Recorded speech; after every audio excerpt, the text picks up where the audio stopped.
This discussion will concentrate on a very complex history of endless negotiations during the 1940s, in which the British government, the Congress, the British Indian government, the Muslim League, all these different actors were involved.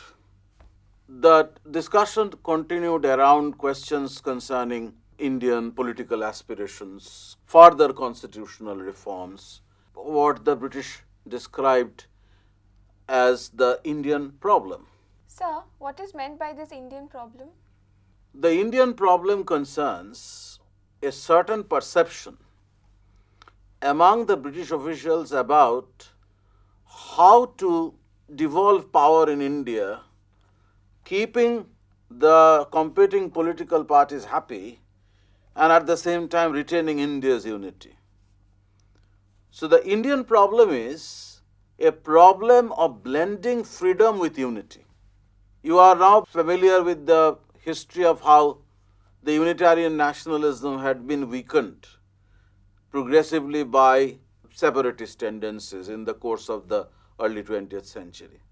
So when the British officials or the statesmen were actually trying to introduce constitutional changes in India, they were required to consider the problem posed by this kind of disunity, because otherwise the whole question of India's unity was likely to be undermined by the mutual acrimony of different interest groups, sectarian groups in Indian society. When we look at this high politics of constitution making, the varied kinds of proposals that emanated in the course of the 1940s, from Cripps proposals to the Cabinet Mission Plan, roughly covering the period between 1942 and 1946, we have to consider this perennial problem among officials concerning a reconciliation between freedom and unity.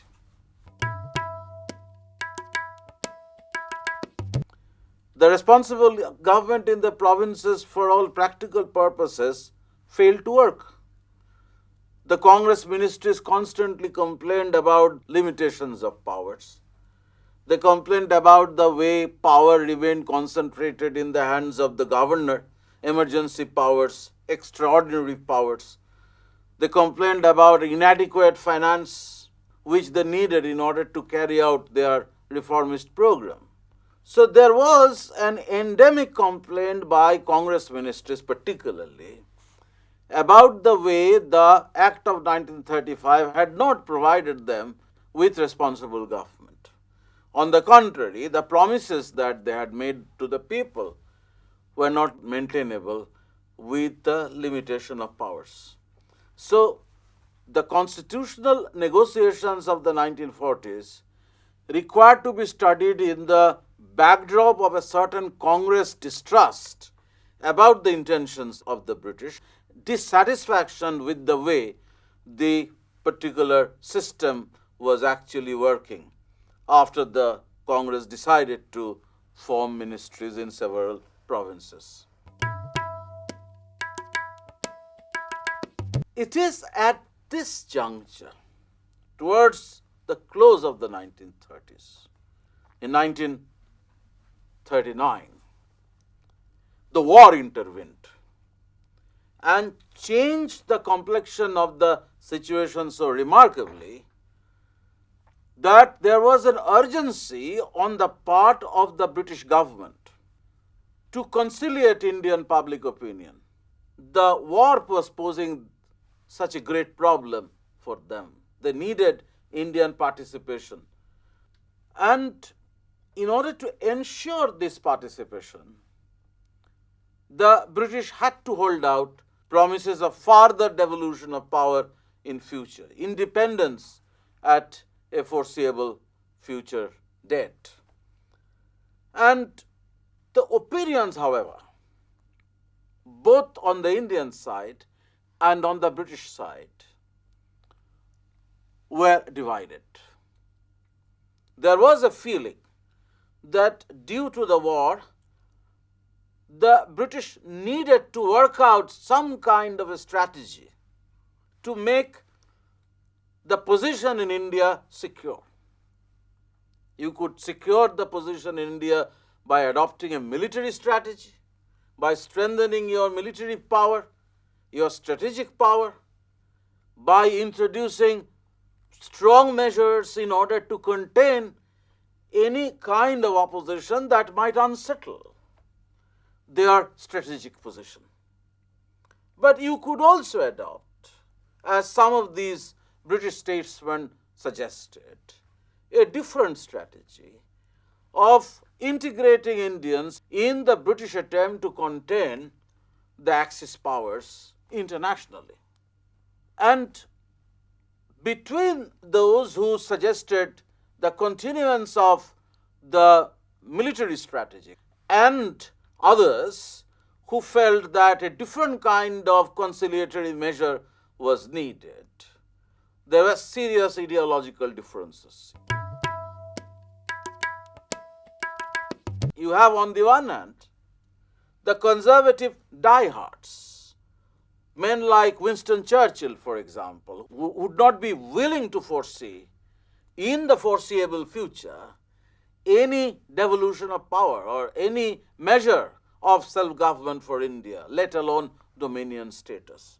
He would be willing to associate Indians, but only in a kind of a consultative capacity in strengthening the defense measures of the empire. But there would be a man like Stafford Cripps, for example, a socialist, friendly towards Indian political leadership, had a certain identity of opinion and perception with people like Jawaharlal Nehru or Krishna Menon. Cripps has been campaigning for some time in favor of introducing some kind of colonial self-government, at times going to the extent of suggesting complete independence for India. Of course, retaining the provision for independent India to join the British Commonwealth. You have, on the British side, a clear ideological divide regarding the resolution of the Indian problem. And from the Congress side too, you see differences. Some would be willing to collaborate with the British and in return would be glad to receive the concessions that the government might offer to them. Others will be more insistent on a policy of confrontation. The Congress socialists, not interested in any kind of compromise with the British at a time when they thought a strike at the empire would actually bring independence.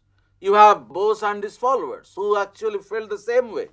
You have Nehru, who was ideologically committed to the fight against fascism, but who did not actually approve of the manner in which the British were actually deceiving the Indian politicians. Gandhi, on the other hand, had a kind of an ideological opposition against war itself by suggesting that one could possibly resist Germany by practicing non-violence. This was unrealistic. It actually carried a certain kind of commitment that Gandhi had to the principles of non-violence. You have such differences of opinion. But the situation after the outbreak of the war was such, largely because of the British compulsion of working with their allies, that they had to contemplate certain measures.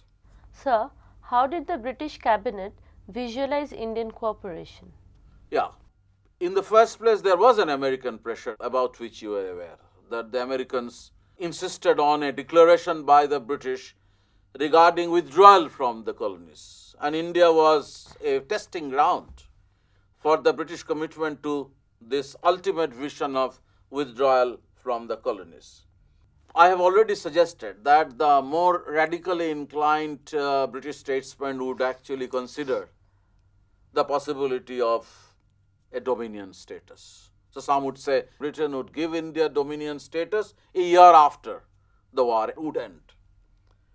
But others would not agree with this position. They would be happy or they would be content by ensuring a certain amount of consultation of Indian opinion in order to strengthen their war effort. I have already cited the example of Churchill. Churchill suggested that a war advisory board should be set up in which Indians should become associated, and through this war advisory board, the British would be able to consult Indian opinion regarding India's contribution to the war against Germany and the Axis powers. Linlithgow also had the same opinion. Linlithgow, the Viceroy, also felt that the creation of a consultative body would solve the problem, at least for the time being, and he was in favor of deferring the discussion on constitutional changes. The Zetland, the Secretary of State, on the other hand, was actually contemplating a more positive measure to solve the Indian problem. But some kind of statement of intent on the part of the British was required by this constant American pressure. Yet, despite all this, the British, at this stage at least, never made their position on the dominion status for India clear. They were ambiguous. The Congress ministers resigned on the ground that before taking this decision to associate India in the war against the Axis powers, Indian opinion was never consulted. So it was on this ground ultimately the working committee of the Congress directed its governments to tender their resignation, which they did towards the close of 1939. Sir, what impact did the resignation of the Congress ministry make on the British thinking about India? I believe that this to some extent unnerved them. They realized that Congress had become somewhat alienated, and if they allowed this alienation to continue, then their war effort would suffer. So you see in early 1940, a relatively clear statement about dominion status in future, despite the opposition of Churchill and the Viceroy Linlithgow. But as I said, that during the 1940s, the war was actually playing a very critical role in shaping British opinion about what they were going to do with the Indian problem.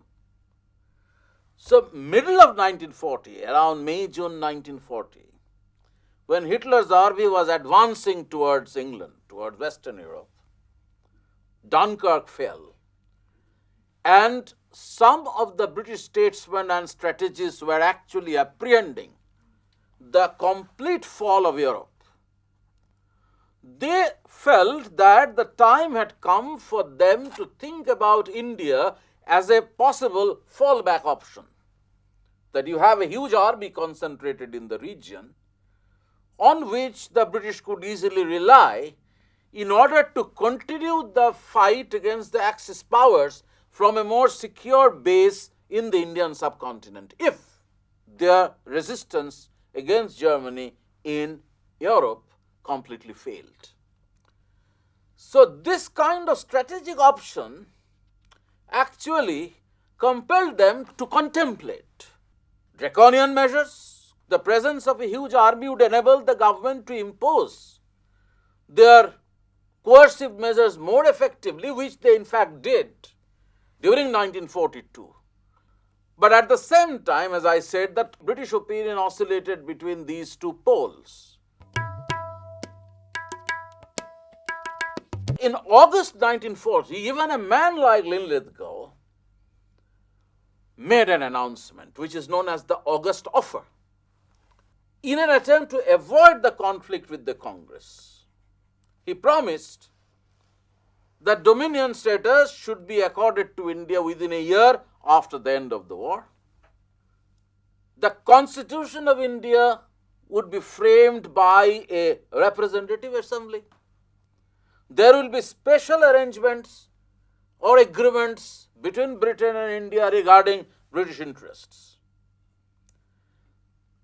But predictably, there were dissenting opinions. Not all of his peers or mentors agreed with his proposition, and ultimately the net result was the suggestion for an expansion of the War Advisory Council, as inclusion of Indians in some more Indians in the Viceroy's Council.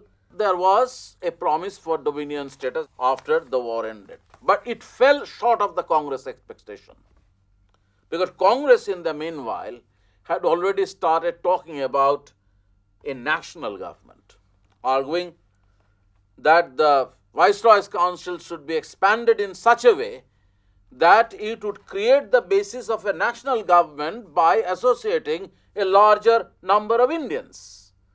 And if defense of India was to receive this kind of priority in British policy, and Indians were to participate in this, then Indians must be associated with crucial decision making in the military and the defense department, something which the British government was not likely to concede. Even moderates like Tej Bahadur Sapru expressed their dissatisfaction with the way the British were actually treating Indian opinion, refusing to associate Indians in this. But once again, that the war was a major dynamic factor at this stage. It was the Southeast Asian War.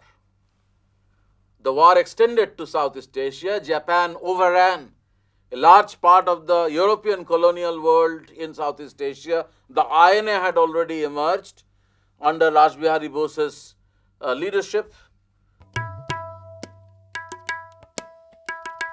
So that was an opportune moment for some Labour members of the British cabinet, the war cabinet, to insist on a more positive policy towards India in order to avert a greater danger of Indians collaborating with the Japanese, as Japan was actually setting its eye on the Indian subcontinent. So this was the context in which Stafford Cripps, who had already earned a certain reputation as a pro-Indian parliamentarian, was sent to India with limited options, of course, even if he believed that ultimately the British government required to give India independence. No such mandate was given to Stafford Cripps. Stafford Cripps came with the promise of dominion status in future, but Stafford Cripps at the same time, in order to keep all the competing political groups together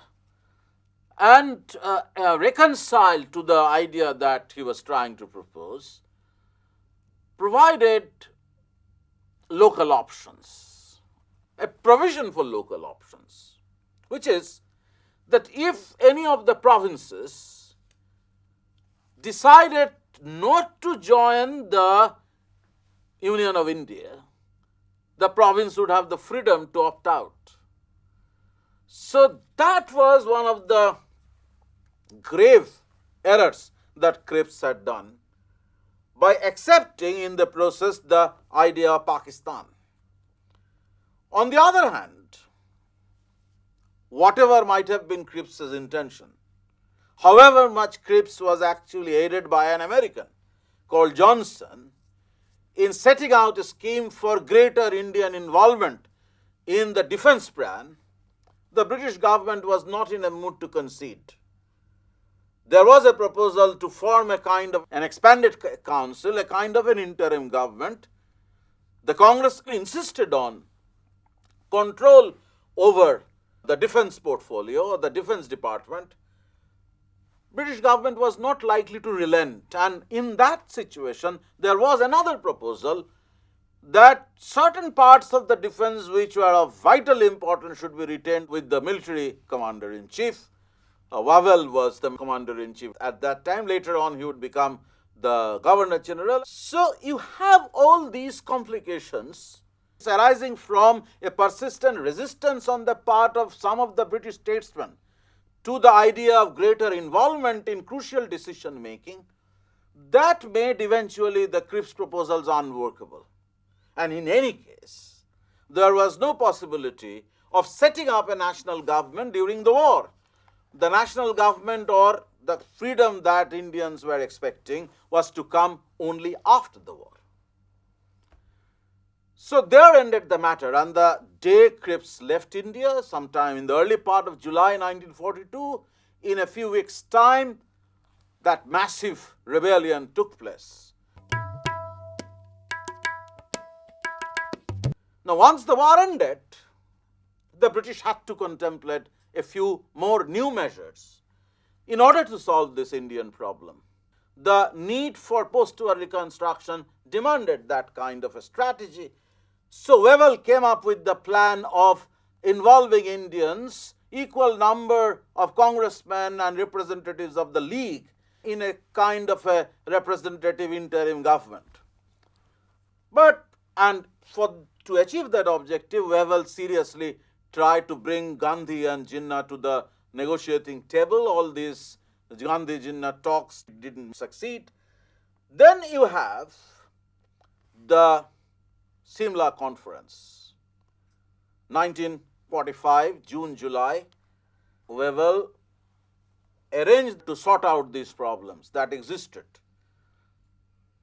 The Simla Conference didn't succeed. It didn't succeed because Jinnah would not allow the Congress to choose a Muslim as a minister in the interim government. We are all familiar with the story of how from 1945-46 the Muslim League campaign in support of Pakistan began to gather strength, and Jinnah was banking on precisely on this claim in order to make the idea of Pakistan popular.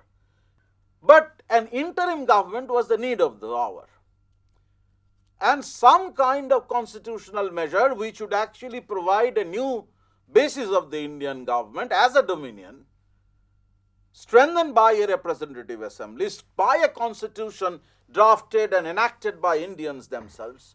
All these Wavell and others felt absolutely necessary for British India. This was the context in which the British government decided to send the cabinet mission. There were 3 members in the cabinet mission: Pethick Lawrence, Alexander, and Cripps once again.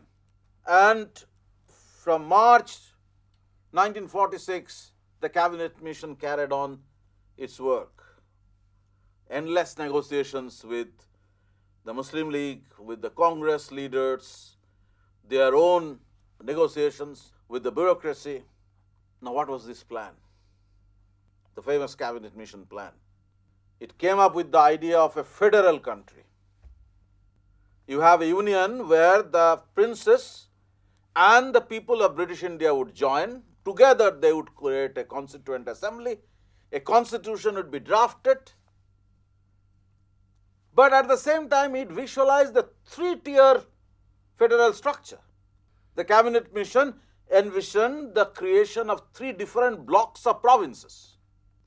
One was the Congress provinces, the Hindu majority; the other, the Muslim majority provinces of Western India, Punjab, Sindh, and the Northwestern Frontier province. And you have Muslim majority province, Assam and Bengal, another block, Group A, Group B, Group C, and each of these groups would have the option to move out of the group only after the Constituent Assembly has formulated a constitution.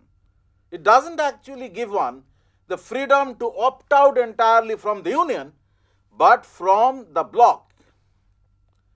The Congress interpreted this cabinet mission plan as an attempt to balkanize India.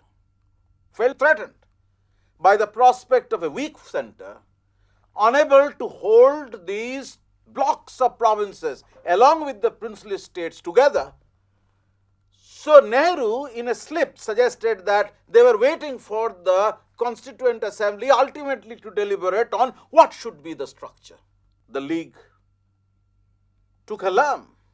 After accepting the cabinet mission plan, the League became so hostile to the Congress on this issue that on the question of joining the interim government, which the British were proposing at that time, they had continuous bickerings. And ultimately what happened, we know. The Cabinet Mission plan didn't succeed. The League eventually rejected it. So, what were the problems that were inherent in the Cabinet Mission plan? From the Congress perspective, it actually threatened balkanization, at least to some congressmen. But even then, Congress was reconciled to the idea that ultimately this might succeed. Nehru, who was opposed to this view, ultimately accepted it. But they were always suspicious about the possibility of the League provinces seceding out of the Union, which was an improbable happening. Cabinet Mission plan, on the other hand, was trying to bring the League and the Congress together under the rubric of a constitution, trying to bring them together through this very peculiar, complicated device. It was complicated, certainly, but it promised a good deal of provincial autonomy to different political interests. And the League had an interest in provincial autonomy. At least in some regions, the League had some amount of power. So the League was willing to accept it. But once that kind of an apprehension was created in their mind that eventually everything would be decided by the Constituent Assembly, by the majority vote, Jinnah became adamant. And then followed a very sordid history of continuous bickering, rejection of the mission plan and the decision to participate in the direct action. The sordid drama of high politics that set the stage for Indian independence and Indian partition. The British dream of solving the Indian problem by reconciling freedom with unity didn't succeed.